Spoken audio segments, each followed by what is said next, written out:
mchezo umekuwa wa hadhi ya dabi. Tunawapongeza sana Yanga, tunawapongeza Simba, tunawapongeza Yanga kwa kuwa mabingwa. Ligi imekamilika, wamekuwa mabingwa, hongera zao nyingi. Lakini mimi nizipongeze timu zote zilizocheza ligi kuu. Ligi yetu imekuwa sana kwa ubora.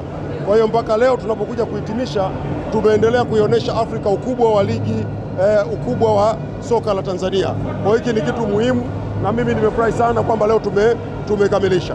Namna ambavyo tumeshuhudia ligi kwa mara ya kwanza, waamuzi kutoka nje imechezesha mechi ambayo ni ya heshima. Mshindi lazima apewe kikombe chake. Namna ambavyo umetazama performance kwa waamuzi na kile ambacho kilikuwa kinasemwa kuhusiana na waamuzi wetu, kwako ume-experience nini leo? Bahati mbaya mimi sina taaluma ya uamuzi, kwa hiyo mimi nimeona mchezo umeamuliwa mpaka mwisho. Taratibu nyingine za waamuzi, wanampanga nani, wanampangua nani, nadhani hizo ni za mamlaka za kusimamia mpira, TFF na bodi ya ligi. Lakini kwa mimi nimeona mchezo umefanyika, umemalizika. Niwapongeze. Mimi kama mwana michezo pia nadhani muamuzi kutoka wapi sio hoja. Hoja ni uamuzi ulio wa haki basi.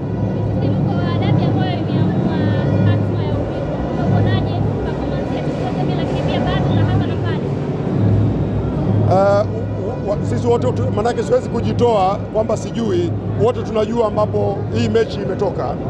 Lakini mimi niseme kwa maneno machache, nashukuru pande zote mbili kwa hatimaye mchezo huu umefanyika, kwa sababu mchezo usingefanyika ligi ingekuwa haijakamilika na kungekuwa kuna dosari. Kwa hiyo mchezo umekamilika, naamini shirikisho la soka Tanzania TFF na wadau wake, bodi ya ligi na wengineo wote watakaa chini, watatathmini ligi ilivyokwenda, wataweka utaratibu mwingine katika ligi ijayo, na pale ambapo serikali tunaweza tukasaidia, wakituhitaji tutafanya, kwa sababu vyama hivi vinafanya kazi kwa uhuru na sisi hatuwezi kuviingilia. Sio mzigo wa uwanja leo mara baada ya muda mrefu kutumika kwenye mchezo mkubwa. Tunafahamu mbeleni michuano ijayo ni ya CHAN. Hali mlivyoiona, mnajiridhisha kwamba uwanja sasa uko tayari kuanza mashindano? Uwanja uko vizuri. Mheshimiwa Rais ameweka pesa ya kutosha hapa uwanjani kwa ajili ya kukarabati baada ya ile mechi ya Simba na Almasri. Uwanja uko vizuri, na mimi nawaomba waandishi wa habari, mkitoka hapa kazungumzeni na wachezaji, wawaambie ubora wa pichi ya Benjamin Mkapa leo. Uwanja uko vizuri, mmeona viti 40 vimeshafungwa, watu wamefurahi, vione tumefanya marekebisho makubwa. Kwa hiyo tunaendelea kumalizia vitu vidogo vidogo, kwa sababu pamoja na mechi hii kufanyika na tunakwenda kwenye CHAN, bado kutakuwa na kazi ya kuangalia uwanja, kuhakikisha unabaki kwenye ubora wake.